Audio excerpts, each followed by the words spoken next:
How you doing? Welcome to Habits Unplugged from Ireland.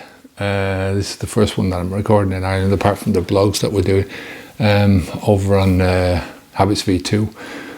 If you want to watch some of the blogs, we've got a load of stuff over there that is really about just my own journey in this. You know, it's off-topic stuff. A lot of stories, a lot of drive-alongs with us where we're going. Just different things like that. You can go to habitsv2.com/blog and you'll see all those videos there. Some of this stuff will be up there as well. So it's just stuff that we're not putting up onto the YouTube channel. Today I want to talk about the tiny habits that build the chains. That habits are built up slowly over time. You know, there's an old saying from, I think it was Samuel Johnson. This one is given to Warren Buffett, and then there was a couple of other people as well, but I think it goes back to Samuel Johnson.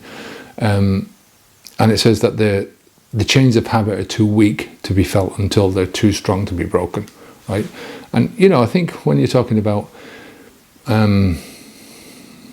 alcohol, when you're talking about alcohol or drugs or any other detrimental habit, then it's an appropriate thing to speak about in terms of chains, especially when you're talking about negative habits.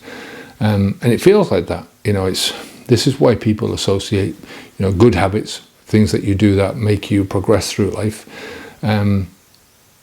as habits, and then other things as being addictions. So you know, I think that's society that does a lot of that as well. And it's these kind of things, these bad habits, that bring us into slavery, tethering, control. I always think about Marley's ghost. You know, one of my favourite stories is The Christmas Carol. And I think about Scrooge a lot, the lessons that he learned with the three ghosts that visited him, especially the last one where he was taken into his future, and if he didn't change, this is what was going to happen. Within a very short space of time, and he was taken to his own grave. Well, at the beginning of that story, there is Marley's ghost who comes in, and he's the warning. He's the warning shot across the bows. He's the one that's saying, look, this is what happened to me. I'm dead, and all these chains that you see behind me, I've been building link by link, day by day, and I've got to carry these around for the rest of my life, or the rest of my death, the rest of eternity, he was saying. So I think in terms of when you're stopping drinking alcohol, and you can look at this with the perspective of habits versus addiction, whether you look at yourself as having a habit or having an addiction, this is going to affect how you deal with this. This is going to affect how you process it in your own mind and the actions that you take. And that's the most important thing. I think addiction in this sense, in the sense of trying to stop drinking or trying to get rid of your any drug habit, that's pushed out by certain motivations from organizations, some people, but it's an organizational thing. I think it's a cultural thing. It's an easy thing to do, to say to people, look, you know, you've got an addiction here, and it's different to what I'm doing. So your drinking is different to mine. You know, I drink in my way, but I'm not addicted to it, right? You drink in your way, and you're addicted to it. And it excuses their drinking, and it is able to give them a clear conscience to do what they're doing. And it doesn't, but, you know, you act as a scapegoat as soon as you put up your hand and you say, I've got a problem with alcohol. Then you're taken from this normal sense and put over here into the abnormal sense. You're treated differently, right? You'll see this everywhere. When you stop drinking alcohol, when you say that you don't drink alcohol, you see it in people's faces. Oh, you must be an alcoholic, you know, that kind of thing. So, but the most important thing with this is that you alter your own reality depending on the words that you use. You alter your own choices, because that word alone puts you onto a different framework inside your own mind. It gives you a way out. It gives you a certain level of excusability. And for me, that's the It's AA philosophy down to its core is step one. As soon as you read step one, we admitted we were powerless over alcohol and that our lives had become unmanageable. Now, somebody once said to me there recently, well, we admitted that we were powerless over alcohol and that our lives had become unmanageable, right? And then you go to AA and obviously you're cured, right? So that's what she was referring to. But my whole gripe with AA was that you are the only one who has the power. You are the only one who will have the power in the future. And you were the only one who had the power in the past to not put this stuff into your mouth. So that statement was never true. You always had the power over alcohol.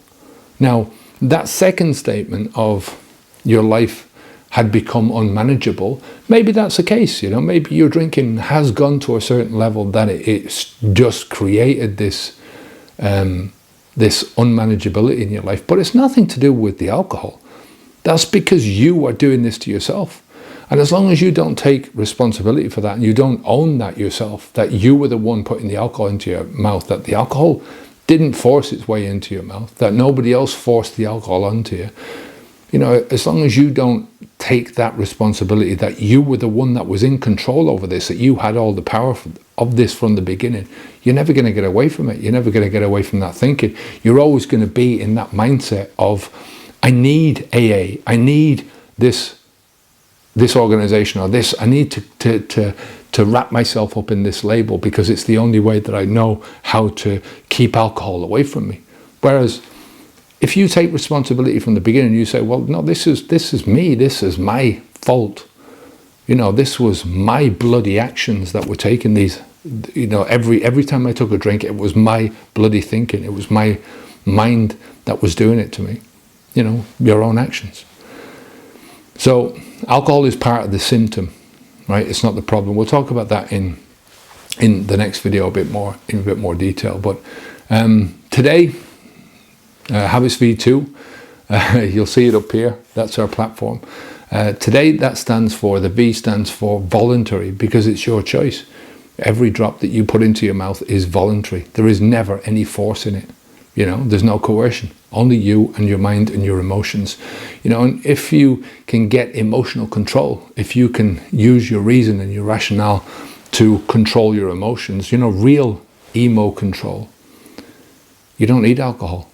You get to a stage where, look, let me talk about my whole principle, our program, the whole principle of what we do is we work along the first 2 months is all about coping, and it's all about getting you into the frame of mind where you're coping without alcohol. And that's an important part of it, right? Stopping drinking alcohol is the simplest part of the process, because you only have to make one decision.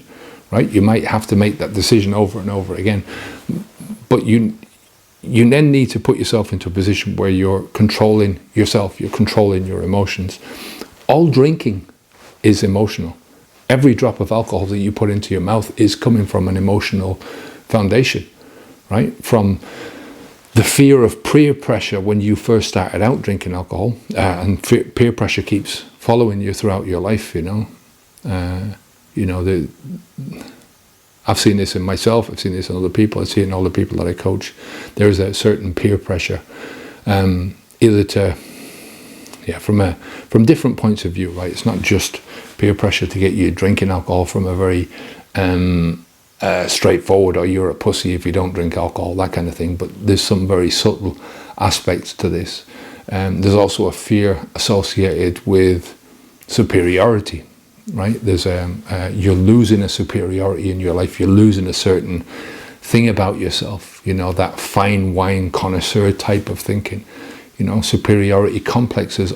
These are all also coping mechanisms for some feelings of inferiority in some parts of their life. So they have these superiority complexes that compensate for the inferiority complexes, right?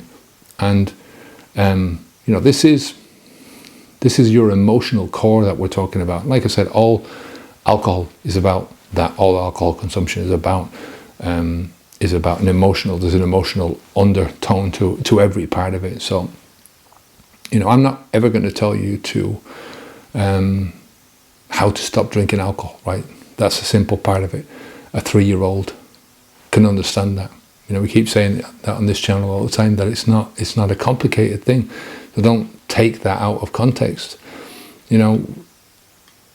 V2 helps you to cope, right? Cope first and foremost with being without alcohol, and then to go into an acclimatization phase where you're acclimatizing to your new thoughts, your new self, the new way of behaving, the new way of coping with things. And then after that, we go into the integration. So you integrate all your new thinking into your new life. And then finally, we move on to transformation, which is basically thriving, right? And, it's not for everyone. You have to take responsibility. You've got to take full responsibility, like I said, for every drop of alcohol that you have ever put into your mouth, and for every drop of alcohol that you're no longer putting into your mouth. But you've got to take responsibility for the changes that you need to make in order to move your mind away from alcohol, in order to move your mind into a place where you're saying to yourself, I never ever want to put this shit into my body again. I never ever need to put this stuff into my body again. And you've got to commit to that. And that commitment has got to come right before you get all these changes. Before your mind changes. So you're still in the drinker's mind, but you've still got to commit yourself to pushing yourself forward. You've got to stand in front of the mirror and say to yourself, look, this is not doing me any good. Every time I have a drink, I'm getting the rush for a short while, for a very short space of time, but then I'm paying for it. And I'm going to pay for it and pay for it and pay for it. So you have to commit to yourself before you're getting the benefits of that commitment. You will get the benefits of that commitment, but you've got to do that. So, at least we've got to learn how to do that. And learning from this stage, like I said, the easiest part of this, the most common part that we're going to have all throughout this whole journey is the ease of how easy it is to stop drinking alcohol. And that is for 99.9% of people, it's easy, right? You might have some medical stuff that you need to deal with first, but once you get rid of that and you deal with that medical stuff, then you find that, that stopping drinking alcohol, not putting the stuff into your mouth, is the easy part, right? Then everything else after that, it depends on you and where you're going to go. So, that's the part which is difficult, is figuring out where to go and what to do after that. The best feedback I ever get is from people who tell me that the alcohol doesn't feature in their thinking anymore, right? Not just in their lives, but in their actual thinking, in their day-to-day thinking. No matter what happens in their lives, no matter the shit that happens, the problems that happen in everyone's life. Everyone has problems. As they say, life is suffering, no matter what way you do it. But you can create more suffering for yourself by not dealing with the things that need to be dealt with. So,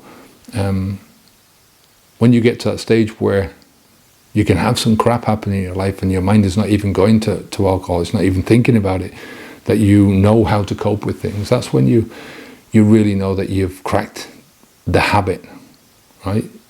When you're moving on to something different. But it's breaking that chain. That's the most important thing.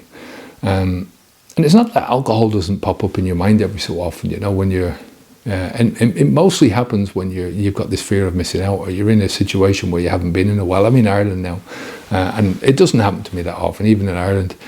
I can't remember the last time it happened to me, to give you an example.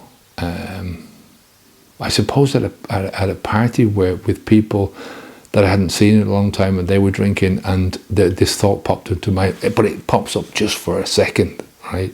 And then it's gone. But that thought of, maybe, just for a second, right? But it's never about the alcohol. Like I said, it's alcohol is using, all alcohol comes from an emotional perspective, and once you get emotional control over yourself, then it's all about changing your thinking. It's all about changing your thinking. So if you're looking for help, like I said, the platform is up there. It's habitsv2.com. If you go to that www.habitsv2.com, You get all the information there about what we're offering. We're moving a lot of stuff over to, we're publishing a lot more videos than we're publishing here over on the blog, which is www.habitsv2.com/blog. And we're doing this because of freedom of speech, and we've got a sort of a fear of deplatforming. So, there's a lot more personal stuff over there. Many more videos. There's chats and stories and more day-to-day stuff about how I live my life now that I've stopped drinking alcohol. So, all right, take care of yourself. I'm off. Keep the alcohol out of your mouth. Onwards and upwards. Bye now.